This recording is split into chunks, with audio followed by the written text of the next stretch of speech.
La morgue del distrito estaba en el segundo subsuelo del hospital. Su ubicación en las profundidades parecía acercarla aún más al averno de donde probablemente salían las cosas que ahí se veían. Gracias a que la sociedad era cada vez más violenta y que la vida cada vez valía menos, las distintas heladeras donde se guardaban los cuerpos estaban casi siempre llenas y hasta daba la impresión que se podía palpar la muerte. El trato cotidiano con su sórdido trabajo y con los muertos no les impedía a Villanueva y Cardoso ver que el recinto, y todo el edificio en general, eran cada vez más lúgubres.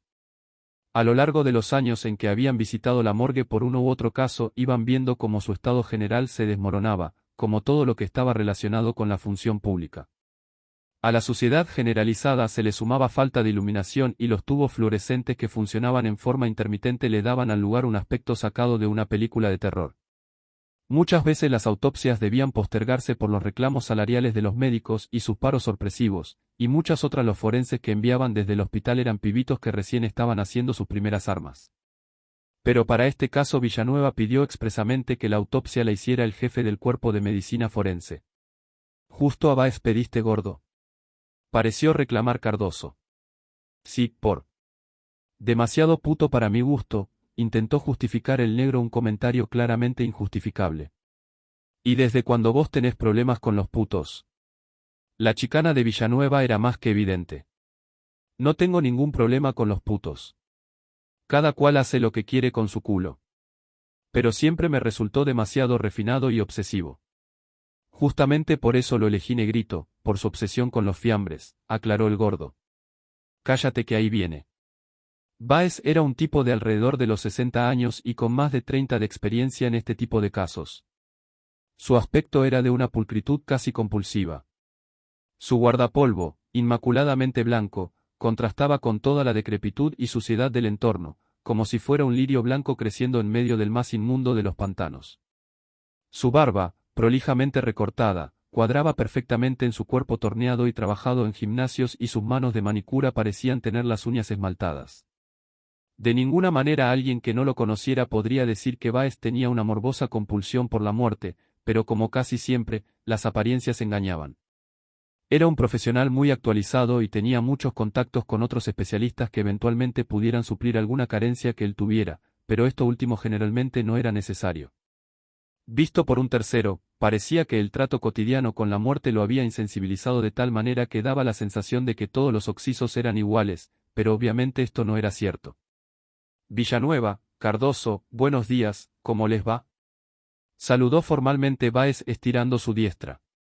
«Bien, gracias», contestó escuetamente el gordo al cual siempre le daba cierto escozor el estrechar la mano de alguien que estaba toqueteando muertos.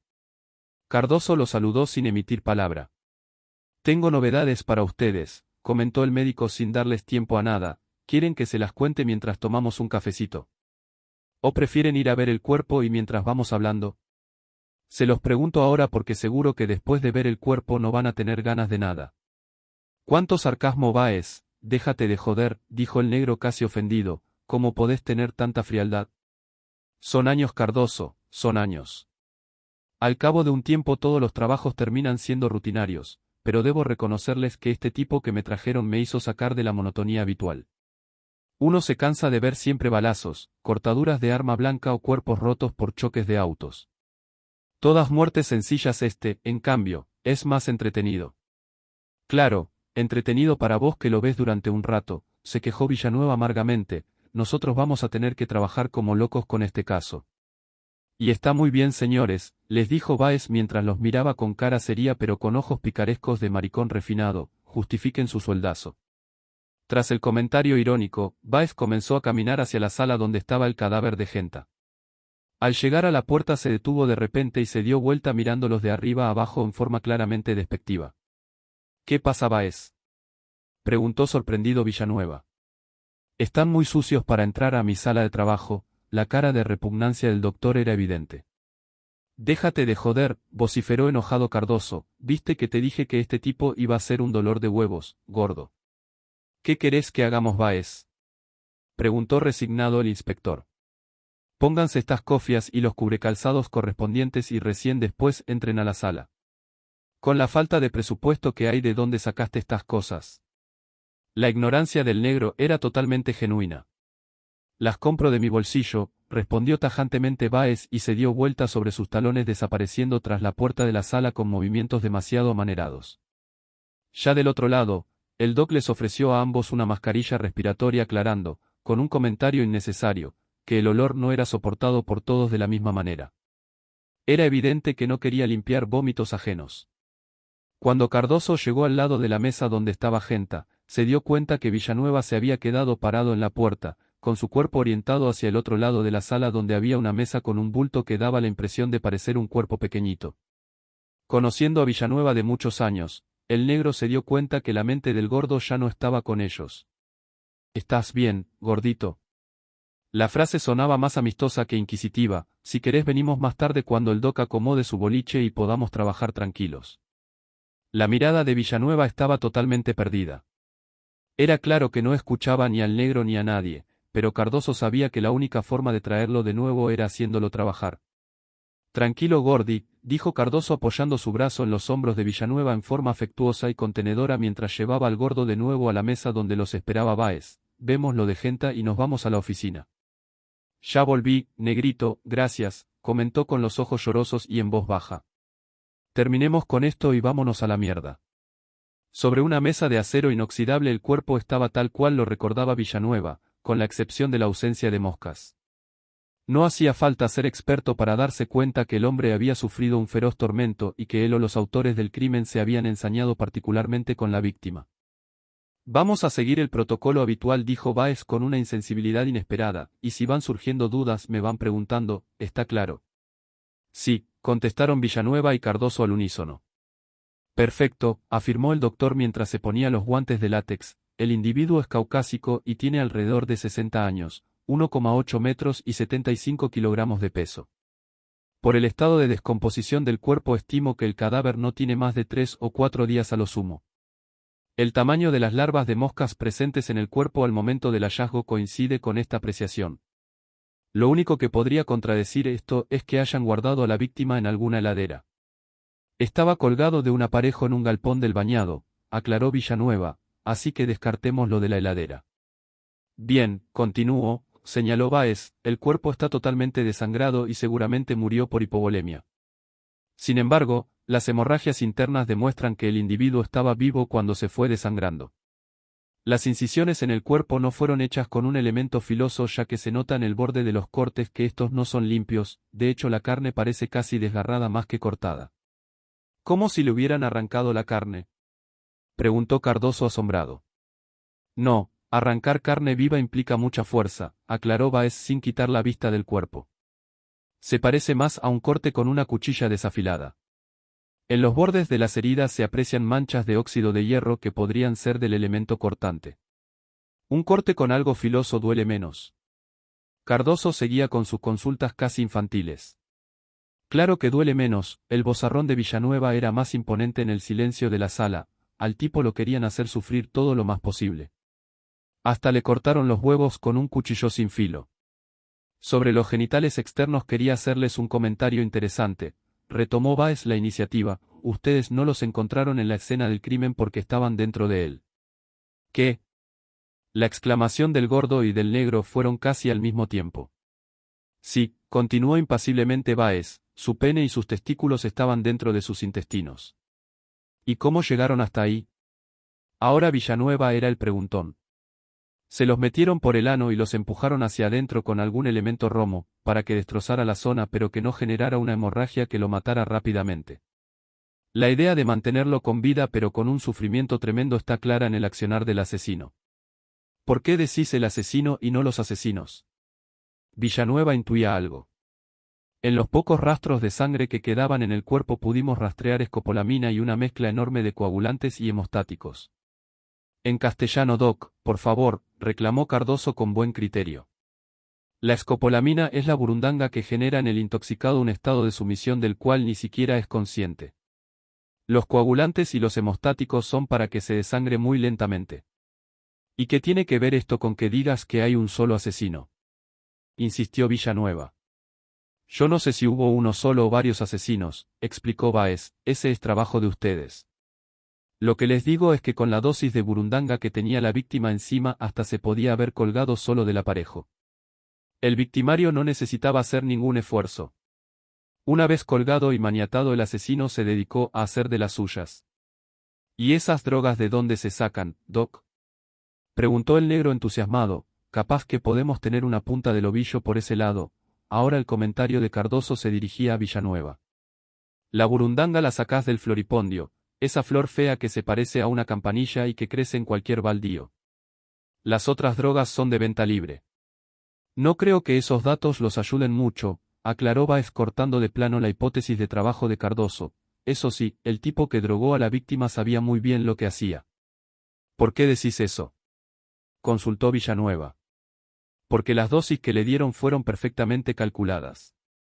Si lo drogás con una dosis menor a la necesaria, el tipo se despierta antes y se complican los planes.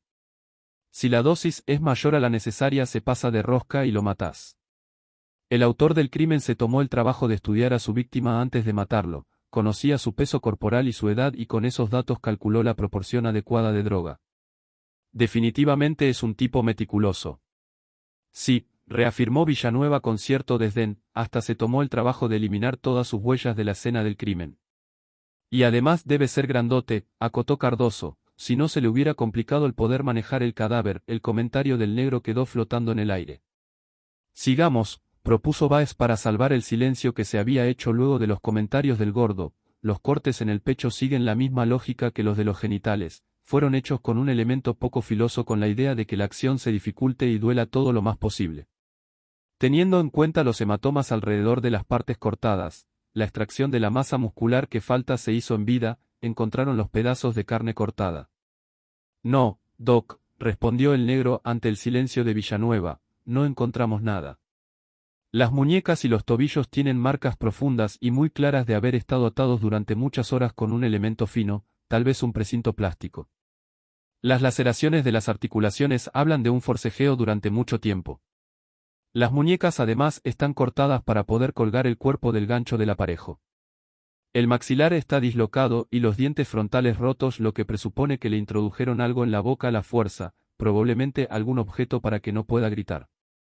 Las partes del cuerpo que no fueron cortadas o rotas fueron quemadas con cigarrillo. Contamos 303 marcas de quemaduras, incluyendo aquellas que estaban en los genitales antes de ser cortados. Este tipo no es un improvisado, dijo el gordo más para sí mismo que para el resto. Definitivamente el asesino sabe muy bien lo que hace. Fíjense que los cortes hechos en las muñecas son de un profesional, no cualquiera sabe que esa articulación puede sostener el peso completo del cuerpo. Si no es médico, es carnicero, o como mínimo un estudioso de estas cosas. Gracias, Báez. Cualquier duda te llamamos, dijo Villanueva mientras le hacía señas al negro para ir saliendo. El silencio los acompañó mientras volvían a su oficina. Como si un manto de crueldad los hubiera tapado impidiéndoles hablar, ninguno emitió comentario durante el regreso. Cada uno metido en sus cavilaciones intentaba encontrar alguna forma de encarar este asunto. El caso resonante que tanto había esperado Villanueva para que al resolverlo fuera catapultado a la fama parecía haberle llegado. Y ahora, que las circunstancias se le presentaban tal como él había deseado en su juventud, sentía miedo. Miedo de no estar a la altura de la situación, miedo de que su estado mental de abandono y derrota no le permitieran enfrentar el desafío de la mejor manera posible, miedo de encontrarse con algo que no pudiera manejar. Hay que ser cauto con lo que uno desea. Sabía que en Cardoso iba a encontrar un ladero fiel, eso estaba demostrado, que lo ayudaría en todo, inclusive en aquellas cosas extralaborales que tanto lo aquejaban. Pero también sabía de las limitaciones que tenía el negro. No siempre la voluntad suple la capacidad. En la oficina ya no quedaba café, así que recalentaron lo que había quedado antes de ir a la morgue. El sabor era tan asqueroso como el de la mañana, ya que era imposible ir más abajo en la escala del desagrado. Los dos se caracterizaban, entre otras cosas, por su incapacidad culinaria, inclusive, para hacer café. Igual, arrancó de la nada Cardoso, hay algo que no me cierra. ¿Qué cosa no te cierra? Al loco este lo mataron haciéndole lo mismo que él le hizo a la pendeja hace 40 años atrás. Sí, ¿y cómo sabía el tipo que mató a Genta lo que este había hecho hace 40 años atrás si no hay expediente? Villanueva se quedó pensando, sorprendido por el razonamiento de Cardoso. Debe haber sacado información de internet, igual que vos, intentó explicar el gordo aunque sin convencimiento. Pero Internet no tiene tantos detalles. El negro hizo una breve pausa y continuó. Está el morbo general, pero no hilan tan fino. Acordate que el doc dijo que hasta el número de quemaduras era el mismo. El hijo de puta que mató al hijo de puta conoce bien los detalles. Tenés razón, negrito. La pausa meditativa de Villanueva se extendió en demasía. Y sorprendentemente y de casualidad el expediente no está. El silencio se adueñó de la oficina y durante unos instantes pareció que hasta se podían escuchar los pensamientos de ambos. El gordo retomó la iniciativa. Además de tribunales, donde puede haber una copia del expediente. Ni idea, hasta ahí habían llegado las ideas de Cardoso. ¿Cómo sabía el doc lo del número de quemaduras? No sé, gordo. Porque en la morgue deben tener copias de las autopsias viejas. Seguro que hay un archivo de aquella primera autopsia a la pendeja víctima de Genta. Viste que te dije que con ese puto íbamos a tener problemas. Cállate, boludo. Tenemos un problema bastante más grande como para hacernos drama con un puto. Pero ese puto podría tranquilamente haber matado a Genta. La luz volvió al cerebro del negro, tiene el físico y el conocimiento de los detalles como para poder haberlo hecho.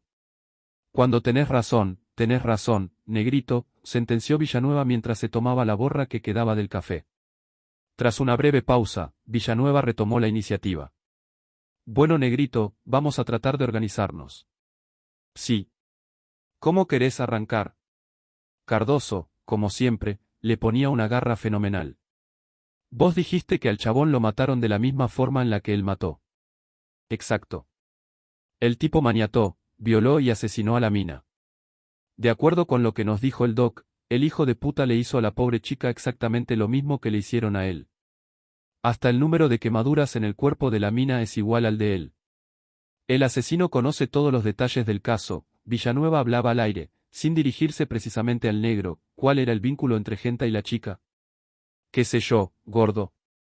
Acordate de que no hay expediente, pero si nos basamos en lo que hay en Internet nunca se comprobó una relación preexistente entre ellos, por lo que se supone que, si bien el tipo tenía estudiada a la chica, ella no lo conocía. ¿Y cómo la conoció? Aparentemente el tipo analizaba el movimiento de las operarias que salían de la textil.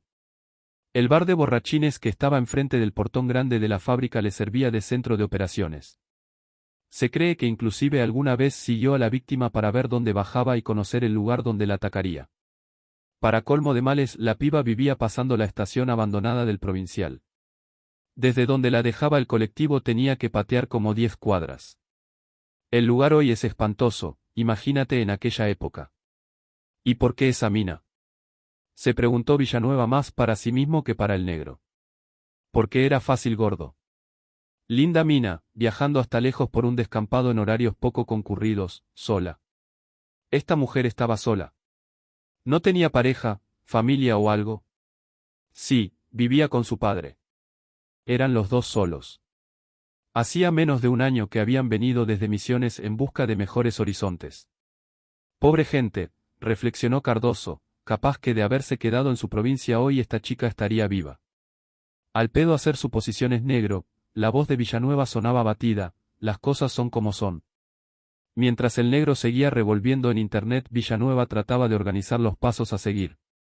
En su mente analítica, oxidada por su estado actual y por la falta de uso en un trabajo rutinario y cotidiano, se empezaba a vislumbrar una idea. Mirá, el gordo hablaba mientras se estiraba en su sillón reforzado y miraba hacia el techo con los brazos cruzados detrás de la nuca. Entre que largaron a Genta de Batán y lo encontraron pasaron 7 días, de los cuales 3 o 4, según el doc, el tipo ya estaba muerto. Esto significa que estuvo libre los restantes 3 o 4 días. ¿A dónde irías apenas te liberan después de 35 años a la sombra? Yo me iría a mi casa. Según la página del crimen, el tipo se casó estando en Cana. No creo que la casa sea de él, pero en todo caso ahí debería estar su esposa. ¿Cómo que se casó? Preguntó Villanueva asombrado. Ese tipo estaba casado. No entiendo, comentó resignado. Sí, afirmó Cardoso, el tipo entró soltero a la cárcel pero se casó con una mujer evangélica de esas que van a visitar a los que nadie quiere ver.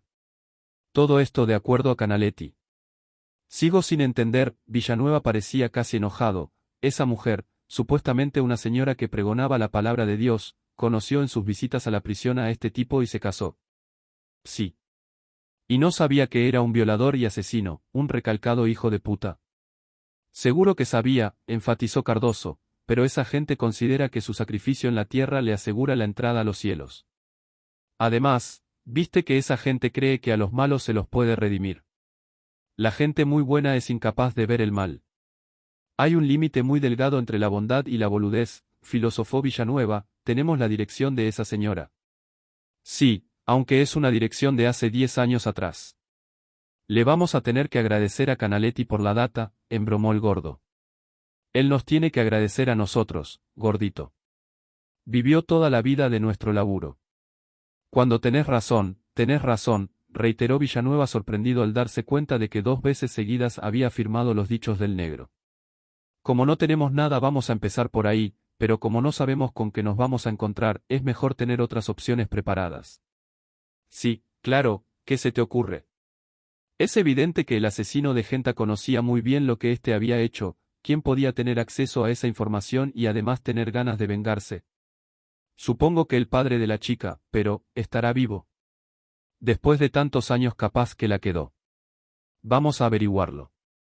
Vos andá a lo del padre y yo voy a ver a la esposa de Genta. Alguna punta tenemos que encontrar. ¿Y con el doc qué hacemos? Por ahora vamos a dejarlo, concluyó Villanueva. Si bien tiene el conocimiento y los medios para poder haber hecho esto no veo, por ahora, los motivos. Arranquemos con lo que acordamos y después vemos. Dale, aceptó con su optimismo característico Cardoso.